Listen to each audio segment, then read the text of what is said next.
Hello everyone! Welcome back to English Unplugged, the podcast that makes learning English as thrilling as a plot twist in a suspenseful movie or as delightful as for your favourite song's melody. I'm Freya, your host and fellow English enthusiast.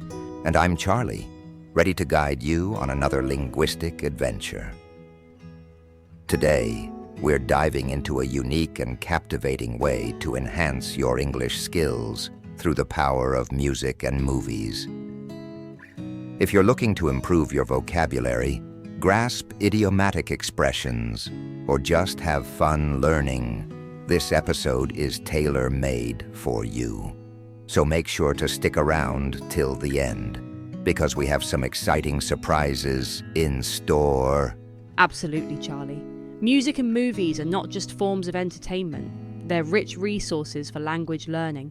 They offer a window into the culture, emotions, and even the slang of different eras and regions. Whether you're a fan of classic rock, hip-hop, romantic comedies, or epic dramas, there's something for everyone to learn. Let's kick things off with music. Music is a universal language that transcends borders. The lyrics in songs often tell stories, express deep emotions, or even make us think.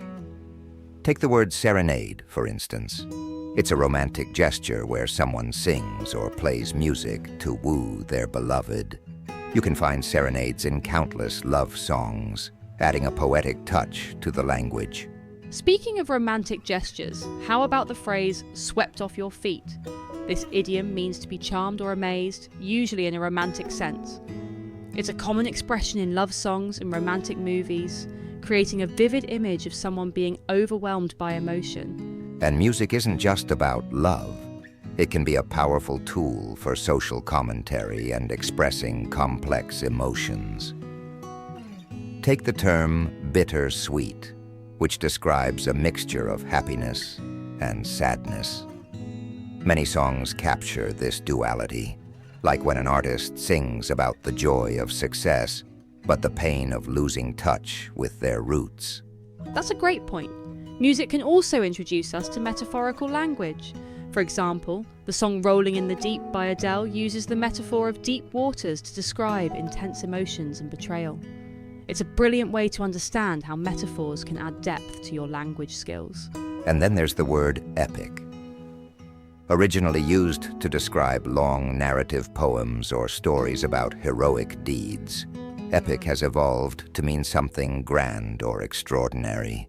You might describe a song, a movie, or even an experience as epic when it's particularly impressive. Music also offers a great way to practice pronunciation and intonation. Singing along to your favourite songs helps you get a feel for the rhythm and melody of English. Plus, it's a fun way to improve your accent and fluency. And don't worry if you can't hit all the high notes, it's the practice that counts. Now let's transition to movies, another fantastic resource. For learning English, movies provide context for how language is used in everyday situations, helping you understand slang, idioms, and cultural references. For example, the word protagonist, the main character of a story, can help you understand narrative structure and character development. That's right, Charlie. Movies often reflect societal values and issues, giving you a glimpse into the culture and mindset of different regions. For instance, in many British films, you might hear the term cheers used in various contexts, such as to mean thanks or goodbye. It's these subtle differences that make language learning so fascinating. And then there's the concept of a cliffhanger. A cliffhanger is a suspenseful situation at the end of a movie or TV episode that leaves the audience eagerly waiting for the next part. It's a great example of how storytelling can keep us on the edge of our seats, wondering what will happen next. Speaking of suspense, have you ever noticed how movies use music to build tension or set the mood? The soundtrack is like a character in itself, guiding your emotions and enhancing the story. Understanding the role of music in movies can also help you appreciate the subtleties of language and tone. And let's not forget how movies can teach us about different lifestyles and traditions. They often include cultural nuances and regional dialects, that you won't find in textbooks. For instance, the phrase breaking the fourth wall, used in movies and TV shows, refers to when a character speaks directly to the audience, breaking the invisible wall between the characters and viewers. It's a fascinating narrative technique that adds a unique twist to storytelling. Now, let's delve into our grammar lesson for today, reported speech. Reported speech, also known as indirect speech, is a way of reporting what someone else has said without quoting them directly. It's an essential aspect of communication, especially in journalism and storytelling. That's right, Freya. In reported speech, we often change the tense of the original statement. For example, if someone says, "I am going to the store," you would report it as, "He said he was going to the store." It's a subtle change, but it's crucial for maintaining the accuracy and flow of the narrative. Another interesting aspect of reported speech is how it handles questions and commands. For instance, if someone asks, "Can you help me?" you might report it as, "She asked if I could help her." Similarly, for commands like "close the door," you could report it as, "He told me to close the door." Understanding these nuances can help you convey messages more clearly and accurately. And here's a little challenge for our listeners. Try watching a movie or listening to a song, and then practice converting the dialogues or lyrics into reported speech. It's a great exercise to improve your understanding and usage of this grammar point. That's a fantastic idea, Charlie. And speaking of challenges, we'd love to hear from our listeners. Tell us about your favourite song or movie and how it has helped you learn English. Share your thoughts and experiences in the comments section or on our social media pages. Yes, we're always eager to hear your stories.